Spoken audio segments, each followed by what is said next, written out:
ജ്യോതിഷത്തിൽ ഏറെ പ്രാധാന്യമർഹിക്കുന്നതാണ് രാഹുകേതുക്കൾ. എന്നാൽ ഇത് നിഴൽ ഗ്രഹമാണ്.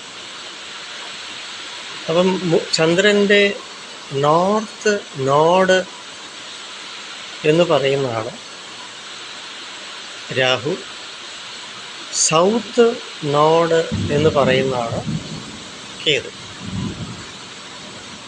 ഏതായാലും ഏതൊരു വ്യക്തിയുടെയും ജാതകത്തിൽ ഓരോരുത്തരുടെ ജന്മം അനുസരിച്ച് തന്നെ അവരുടെ വീട്ടിൽ, അവരുടെ ഹോറോസ്കോപ്പിൽ, അപ്പം ഈ ഹോറോസ്കോപ്പ് എന്ന് പറയുന്നത് അവരുടെ ഹൗസ്, രാഹു കേതുക്കൾ അവരുടെ പൊസിഷൻ, സാന്നിധ്യം, അസാന്നിധ്യം, അല്ലെങ്കിൽ ഓരോരുത്തരുടെ ജീവിതത്തിൽ യഥാക്രമം അതാത് പ്രായത്തിൽ വന്നു പോകുന്ന അവസ്ഥ.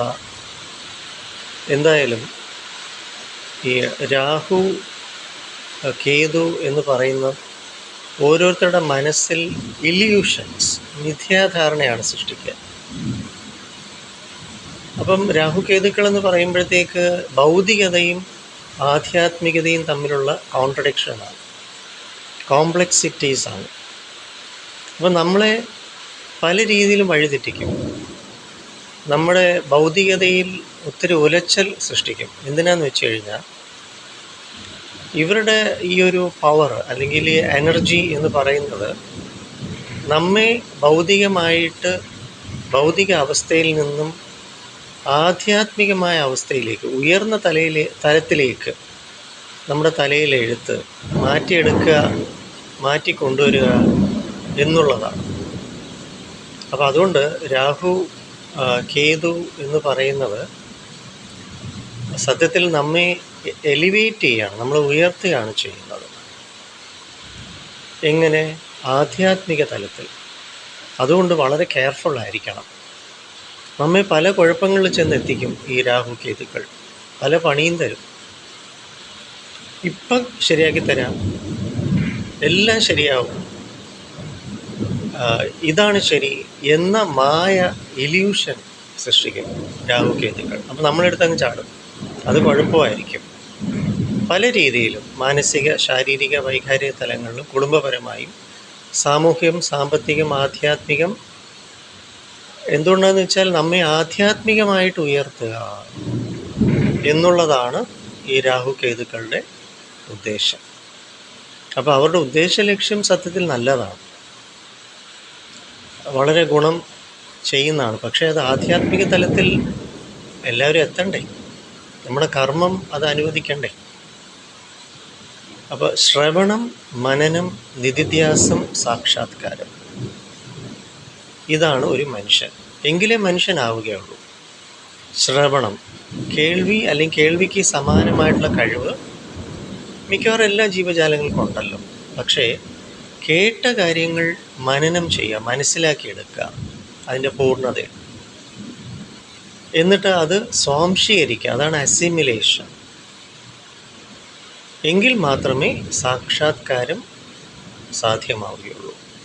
അത് മനുഷ്യന് മാത്രം പറഞ്ഞിട്ടുള്ളതാണ്. മറ്റ് ജീവജാലങ്ങൾക്ക് ഉൾപ്രേരണയാണല്ലോ.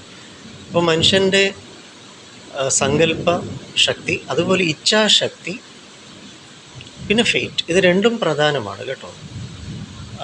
നമുക്ക് ഇച്ഛാശക്തി കൊണ്ട് ഏറെ നേടാം, പക്ഷേ വിധിയിൽ നമ്മൾ ചില കാര്യങ്ങൾ അംഗീകരിക്കാൻ ആവശ്യമുണ്ട്. അതാണ് ഈ രാഹു കേതു വളരെ പ്രാധാന്യമാണ് ഏതൊരു വ്യക്തിയുടെയും ജാതകത്തിൽ. അത് ജന്മനാൽ തന്നെയും നമുക്ക് ചില മാത്തമാറ്റിക്കൽ, വേദിക് ആസ്ട്രോളജിയിലും അതുപോലെ ബുദ്ധിസ്റ്റ് ചില നോളജ്, ബുദ്ധിസ്റ്റ് ആസ്ട്രോളജി അനുസരിച്ചും നമുക്ക് ഓരോ വ്യക്തികളുടെയും ജന്മനാൽ തന്നെ ആ ഒരു ജനിച്ച തീയതിയും മറ്റും ആസ്പദമാക്കി രാഹു കേതുക്കളുടെ സാന്നിധ്യവും അസാന്നിധ്യവും വളരെ പ്രധാനമാണ്, മറ്റ് ഗ്രഹങ്ങളുടെയും. അതിനനുസരിച്ച് വേണം തുടർന്ന് നമ്മൾ എന്ത് ചെയ്യണം, ചെയ്യാൻ പാടില്ല, മിതമായിട്ട് പോകണോ, എങ്ങനെ ആകാം, എങ്ങനെ വേണം എന്ന് നോക്കിയും കണ്ട് റെമഡിയൽ മെഷേഴ്സ് ആണല്ലോ, ഉപായാസങ്ങളാണല്ലോ ജ്യോതിഷം. അടിമപ്പെടുക എന്നുള്ളതല്ല, ജ്യോതിശാസ്ത്രമാണ്. അപ്പോൾ അതുകൊണ്ട് നമുക്ക് എല്ലാം വിധി, എല്ലാം ഇച്ഛാശക്തി എന്ന് പറയാൻ പറ്റില്ല. എല്ലാത്തിനും അതിൻ്റേതായ മിതത്വം ഉണ്ട്. നമുക്ക് ഒരു റേഷ്യോ ഉണ്ട്.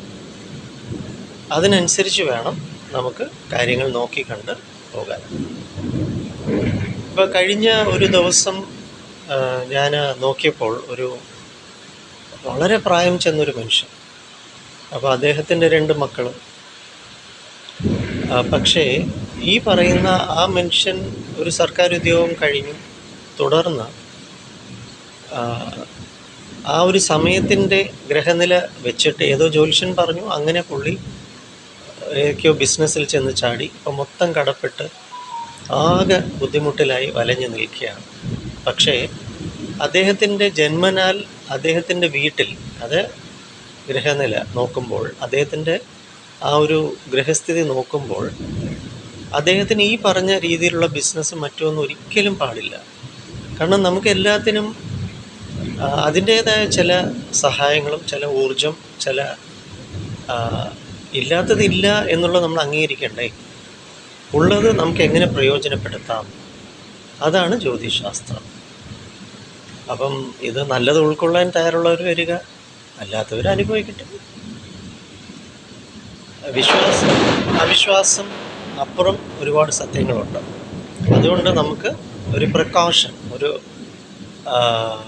മുന്നറിയിപ്പ്, മുൻധാരണയോടുകൂടി അറിഞ്ഞ് ചെയ്താൽ നല്ലതല്ലേ. ഇല്ലെങ്കിൽ അവരനുഭവിച്ചോളട്ടെ, അത്ര എനിക്ക് പറയാം. എന്തായാലും രാഹു കേതുക്കൾ വളരെ പ്രാധാന്യം അറിയിക്കുന്നു. നിഴൽ ഗ്രഹമാണെങ്കിൽ പോലും വരിക, നമുക്ക് വേണ്ടുന്ന പോലെ ചെയ്യാം. നന്ദി.